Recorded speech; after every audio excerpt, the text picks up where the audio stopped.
Wa idza marru bihim yataghamazun. Idza bermakna jika, mengandung makna syarat. Jadi idza syartiyah ini. Syaratnya adalah yataghamazun. Dan jika mereka marru bihim, maka mereka yataghamazun. Nah, kira-kira begitu ya. Itu makna dari idza syartiyah. Nah, kata marru itu dari kata marra. Marra itu lewat. Kalau diganti dengan bi, maka maknanya melewati. Kalau misalnya saya punya kata marra Zaidun, maka terjemahnya cukup Zaid lewat. Tapi kalau ada kata-kata marra Zaidun bi ikhwanihi misalnya, maka maknanya Zaid melewati teman-temannya. Maksudnya lewat di depannya, itu ya. Bukan melewati menginjak itu enggak. Marra bi itu konotasinya semacam itu lewat di depannya. Nah, di sini marru diganti dengan bi, berarti pasti terjemahnya adalah melewati, lewat melintasi di depan mereka lah, kira-kira begitu. Nah, kata marru di sini itu fi'il miliknya mukmin. Jadi yang lewat di sini adalah mukmin. Dan jika orang-orang mukmin itu melewati mereka, siapa mereka yang dimaksud di sini? Ya, alladzina ajramu, gitu ya, orang-orang yang kufur, yang melakukan dosa, pendosa tadi, orang yang berdosa tadi. Apa yang terjadi? Dikatakan di sini, kalau orang mukmin itu melewati orang-orang musyrik kafir tadi, maka orang kafir itu yataghamazun. Jadi pelaku apa yang dilakukan orang-orang musyrik itu adalah yataghamazun. Apa makna yataghamazun? Yataghamazun dari kata taghamaza. Taghamaza itu asalnya dari kata ghamaza. Ghamaza itu maknanya apa? Ghamaza itu maknanya adalah mengejek dengan gestur memakai kelopak mata atau alis. Nah, itu kata ghamaza. Jadi contohnya misalnya mengejeknya begini. Nah, dia ngomong ke temannya, berarti nggak ngomong, berarti ngejeknya hanya gestur. Ada orang lewat itu lah. Nah, ke temannya ya. Itu masuk ghamaza dalam bahasa Arab. Termasuk pakai alis. Jadi ngejek bisa hanya pakai kelopak mata atau alis ya. Kalau alis misalnya kayak begini. Gitu ya. Itu bisa mengejek dengan begitu. Jadi seperti itu perilakunya orang-orang musyrik di zaman dulu. Berarti harus kita waspadai bukan hanya ketawa ya. Ternyata kelopak mata dan alis ini bisa menjadi penyebab dosa juga ini. Ini disebut dengan kata-kata yataghamazun. Jadi mereka itu saling memberi isyarat dengan mata dan alisnya untuk mengejek orang-orang mukmin. Tuh, ahli surga itu. Nah, ya. Itu contoh kalimat mengejek. Ya kan nggak mungkin ngomong ahli surga dengan tulus, masya Allah ahli surga, kan enggak ya.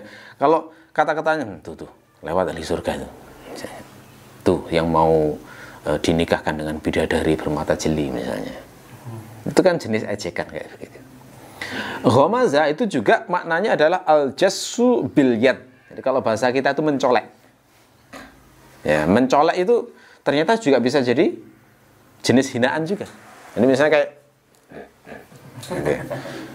Mencolek tujuannya adalah untuk merendahkan, itu bisa. Hati-hati ya, mencolek saja itu bisa bernilai dosa loh ya. Seperti kalau dilakukan seperti orang-orang musyrik, saling mencolek tuh. Ada pengikutnya Muhammad lewat ya, begitu ya. Kalau mencolek untuk memberitahu itu lihat-lihat itu nggak masalah. Tapi ada mencolek yang sifatnya mengejek, ini yang dihitung sebagai perbuatan maksiat. Berarti di sini ada 3 anggota tubuh yang harus diwaspadai ya. Mata, kelopak mata, kemudian alis dan jari kita ini. Itu ternyata ini terhimpun pada kata yataghamazun yang disebut Allah itu sifatnya orang-orang musyrik saat mengejek orang-orang mukmin. Dan di sini mungkin ada pertanyaan, mengapa mereka kok mengejeknya tidak secara langsung? Kenapa dengan isyarat? Ya, nah ini penjelasan Ibnu Asyur. Kadang-kadang mereka melakukan semacam ini itu untuk menjaga supaya mereka tidak dibalas oleh orang-orang mukmin. Jadi apa itu namanya?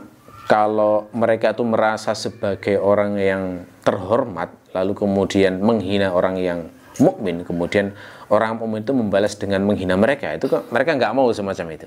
Jadi kadang-kadang mereka melakukan seperti ini, yataghamazun. Ya. Nah, sekaligus di sini ada pelajaran juga bagi kita. bagi orang mukmin itu kalau diuji dengan orang-orang semacam ini berbahagialah, gitu ya. Kalau pas dihina ini, karena tandanya Allah sebentar lagi akan memuliakan. Karena Allah kan bela berarti di sini kan. Suasana ayat ini kan bela tuh. Membela orang-orang beriman. Allah itu seakan-akan nggak terima dengan orang-orang mukmin yang dihina dengan cara seperti itu. Dan hampir semua kita itu pasti akan mengalami dalam segmen kehidupan kita tuh dihina orang itu ya. Akan mengalami dengan cerita masing-masing. Akan mengalami. Kalau hidup lempang-lempang saja nggak pernah dihina itu, wah, itu justru malah aneh ya, malah aneh. Orang terbaik saja kekasih Allah seperti Rasulullah itu juga dihina. Apalagi yang jauh lebih rendah daripada Rasulullah. Seperti kita ini kalau dihina itu sangat wajar, sangat biasa.